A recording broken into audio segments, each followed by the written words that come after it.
కార్తీక పురాణం 25వ అధ్యాయము. ఓం కార్తీక దామోదరాయ నమః. ఓం నమః శివాయ. 25వ అధ్యాయము. దూర్వాసుడు అంబరీషుని శపించుట. అంబరీష, పూర్వజన్మలో కించిత్ పాప విశేషము వలన నీకీ అనర్థము వచ్చినది. నీ బుద్ధిచే దీర్ఘముగా ఆలోచించి నీకెటుల అనుకూలించినో అటులనే చేయుము. ఇక మాకు సెలవిప్పింపుము అని పండితులు పలికిరి. అంత అంబరీషుడు, ఓ పండితోత్తములారా, నా నిశ్చితాభిప్రాయమును ఆలకించి వెడలుడు. ద్వాదశీ నిష్ఠను విడుచుట కన్నా విప్రశాపము అధికమైనది కాదు. జలపానం చేయుట వలన బ్రాహ్మణుని అవమానపరుచుటా కాదు, ద్వాదశిని విడుచుటా కాదు. అప్పుడు దుర్వాసుడు నన్నేల నిందించును, నిందింపడు. నా తొలి పుణ్యఫలం నశింపదు గాన జలపానమునరించి ఊరకుందును అని వారి ఎదుటనే జలమును తీసుకొనెను.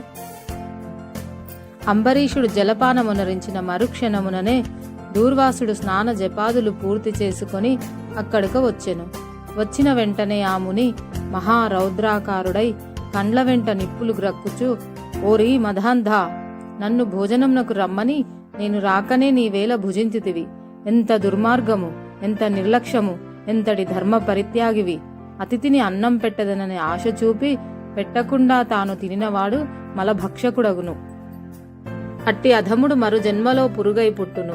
నీవు భోజనమునకు బదులు జలపానం చేసితివి, అదీ భోజనముతో సమానమైనదే. నీవు అతిథిని విడిచి భుజించినావు కాన నీవు నమ్మకద్రోహివౌదువే కాని హరిభక్తుడవెట్లు కాగలవు? శ్రీహరి బ్రాహ్మణావమానం సహింపడు. మమ్మే అవమానించుట అనిన శ్రీహరిని అవమానించుటయే. నీ వంటి హరినిందాపరుడు మరి ఒకడు లేడు. నీవు మహాభక్తుడనని అతి గర్వం కలవాడవై ఉన్నావు. ఆ గర్వంతోనే నీవు నన్ను భోజనమునకు ఆహ్వానించి అవమానపరిచి నిర్లక్ష్యముగా జలపానమునరించితివి. అంబరీషా, నీవు ఎట్లు పవిత్ర రాజకుటుంబంలో పుట్టినావురా? నీ వంశం కలంకం కాలేదు అని కోపముతో నోటికి వచ్చినట్లు తిట్టెను. అంబరీషుడు ముని కోపమునకు గడగడ వణుకుచూ ముకులిత హస్తములతో, మహానుభావ, నేను ధర్మహీనుడను. నా యజ్ఞానముచే నేనీ కార్యము చేసి తిని, నన్ను రక్షింపుడు. బ్రాహ్మణులకు శాంతియే ప్రధానము. మీరు తపోధనులు, దయా దాక్షిణ్యము గలవారు కాన నన్ను కాపాడుడని అతని పాదములపై పడెను. దయాశూన్యుడైన దుర్వాసుడు అంబరీషుని తలను తన ఎడమకాలితో తన్ని, దోషికి శాపమీయకుండా ఉండరాదు.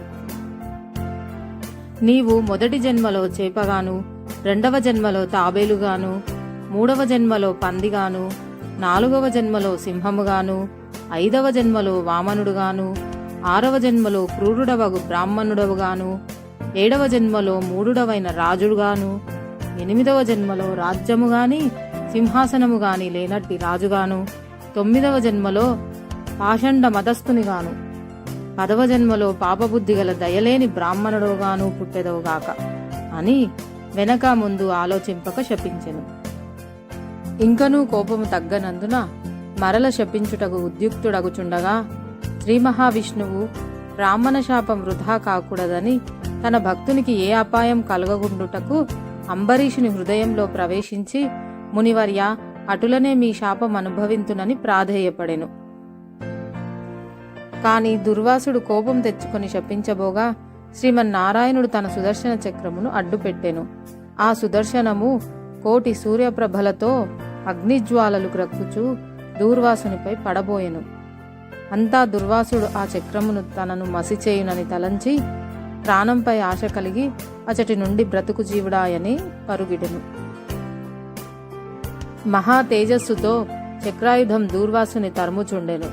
దుర్వాసుడు తనను కాపాడమని భూలోకముననున్న మహామునులను, దేవలోకము కరిగి దేవేంద్రుని, బ్రహ్మలోకానికి వెళ్లి బ్రహ్మదేవుని, కైలాసమునకు వెళ్లి పరమేశ్వరుణ్ణి ఎంత ప్రార్థించినను వారు సైతం చక్రాయుధం బారి నుండి దుర్వాసుని కాపాడలేకపోయిరి. సుదర్శన వర్ణావశీ స్తోత్రము.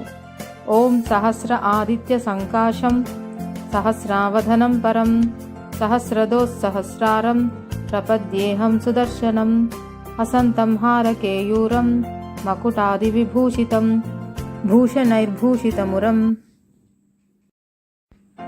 అప్రాకారసహితం మంత్రం జపతశు నిగ్రహం సర్వరోగహరం శాంతం రణకిలికింకిని జాలేన రాక్షసప్నం మహాద్భయం దీప్తకేశకవిరూపాక్షం హూంకారభైరవం భీమం ప్రపకార్తిహరం పరం శివం ప్రసన్నవదనం పట్కారాంతమనిర్దేశ్యం మహామంత్రేణ సంయుతం సర్వరోగక్షయంకరం ఏతైషడ్భిస్తుతో దేవః ప్రపన్నార్తిహరో హరిః రక్షాం కరోతు సర్వత్ర సర్వత్ర విజయీ భవేత్. కార్తీక పురాణము 25వ అధ్యాయము సమాప్తము.